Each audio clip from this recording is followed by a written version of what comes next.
வணக்கம் friends, happy Sunday.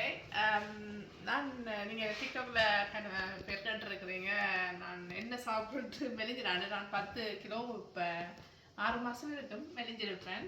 So இன்றைக்கு நான் ரெக்கார்ட் பண்ண போகிறேன் இன்றைக்கு நான் என்ன சாப்பிட்றேன்னு. ஸோ பிரேக்ஃபாஸ்ட்டுக்கு நான் பானும் முட்டையும் பொரித்து கீவியோடையும் சாப்பிட போகிறேன். ஸோ நல்லெண்ணெய் உப்பா வச்சு தான் நான் முட்டை பொரிப்பேன்.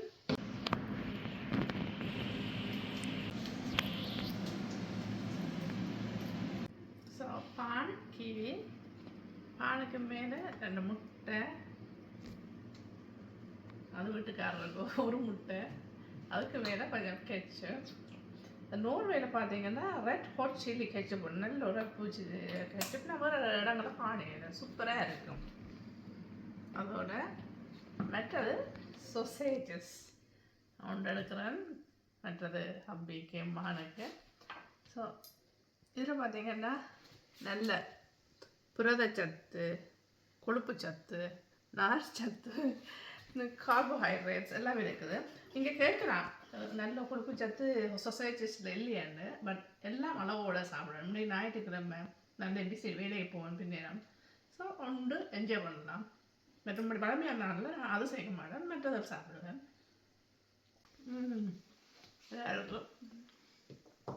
லஞ்சுக்கு பிரியாணி, லஞ்சுக்கு மட்டன் பிரியாணி செய்ய போகிறேன். ஸோ நீங்கள் நினைக்காதீங்க மெலிகிறதுக்கு நாங்கள் பட்டினிலாம் இருக்கணும் மாட்டேன், சாப்பிடலாம், அளவோடு சாப்பிடலாம். முதல்ல அரிசியை கழுவி அதை ஊற வைக்கணும். மரமரத்தில் ஊற வச்சுட்டு பிறகு நாங்கள் அதை பிரியாணிக்கு போடுறது. ஸோ இப்போ வெங்காயம் வெட்டி வெங்காயம் பறிக்க வேணும். வெங்காயம் ஃப்ரைட் பண்ணிடலாம், அதுக்கு போடணும் பிரியாணிக்கு.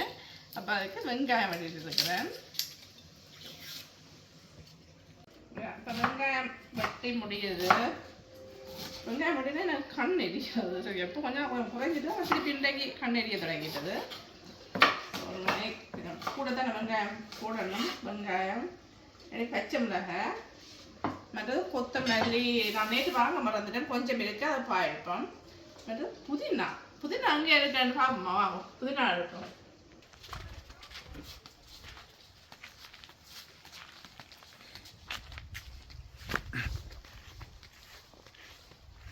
ஸோ இங்கே இந்த தோட்டத்துக்கு புதினா இருக்கு சரியா, ஒரு 3 ஒன்று எடுப்போம்.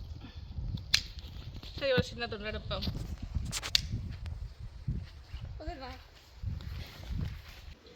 இப்போ நான் வெங்காயம் பொரிக்க போகிறேன். முதல்ல அதை பொரித்து வச்சா பிரியாணி பேர் செய்கிற ஈஸி. இப்போ சூரியகாந்தி எண்ணெயெல்லாம் பொரிக்கிறேன். எண்ணெய் விட்டு கொதிக்கிறதுக்கு.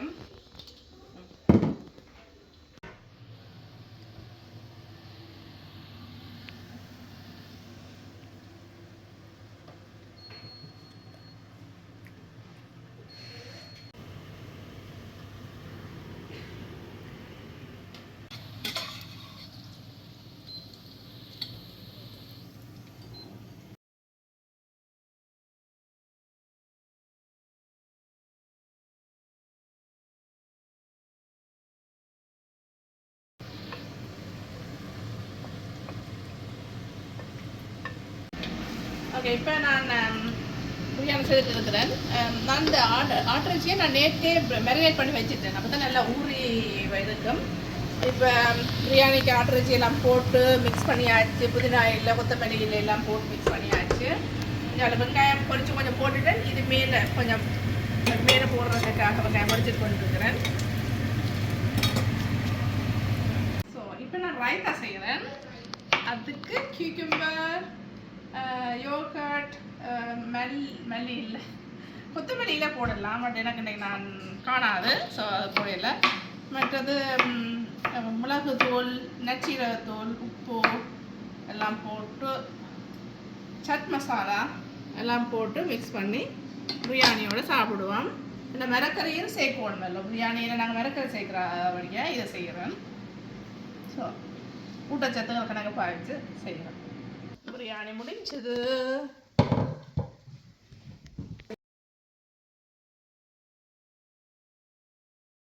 ஸோ இப்போ பார்த்தீங்கன்னா நான் ஹெல்த்தியாக வீட்டு பிரியாணி செய்திருக்கிறேன். ரொம்ப நான் செய்கிற மாதிரி தான் செய்திருக்கேன். சும்மா அதில் இப்போ பார்த்தீங்கன்னா கடையில் போனால் நெய் எண்ணெய் கொழுப்பு அது வந்து கணக்கு போடுவாங்க. உப்புகள் அள்ளி போடுறோம். சில பேர் இப்போ இந்தியாவில் ஸ்ரீலங்காவில் இருக்கிறாங்களுக்கு நீங்கள் கடையில் வாங்கினீங்கன்னா இந்த மாதிரி எடுத்தியே வாங்கிடலாம். அதாவது பெரிய சிட்டிஸ் அந்த டொரண்டோ அது வழியெல்லாம் வாங்கலாம். இப்போ ஆனால் நீங்கள் வீட்டை செய்து சாப்பிட்டா தான் ஹெல்த்தியாக சாப்பிடலாம். ஸோ நான் முட்டை இப்படியே 2 சாப்பிட்டபடியே இப்போ முட்டை வளமையாக முட்டையோட பிரியாணி சாப்பிட்றேன். 2 சாப்பிடல ரைத்தாம் பிரியாணி. ஓகே, லஞ்ச் முடிஞ்சது. எனக்கு பின்னேரம் நான் வேலைக்கு போகிறேன். வேலையில் ஒரு யோகட் சாப்பிடுவேன். அவ்வளோதான். டீ குடிப்பேன். அதுக்காக சீனியோட ஒன்றும் போடாமல் ஒரு டீ குடிப்பேன். அவ்வளோதான். தண்ணிகள் குடிக்கிறது. ஏதாவது கேள்வி இருந்தால் கமெண்ட்ஸில் போடுங்க. ஏதாவது வீடியோ செய்யணுமாட்டா கமெண்ட்ஸில் போடுங்க. தம்ஸ் அப் போடுங்க. சப்ஸ்கிரைப் பண்ணுங்கள். ஓகே, நன்றி வணக்கம். இந்த வீடியோ பார்த்ததுக்கு பாய்.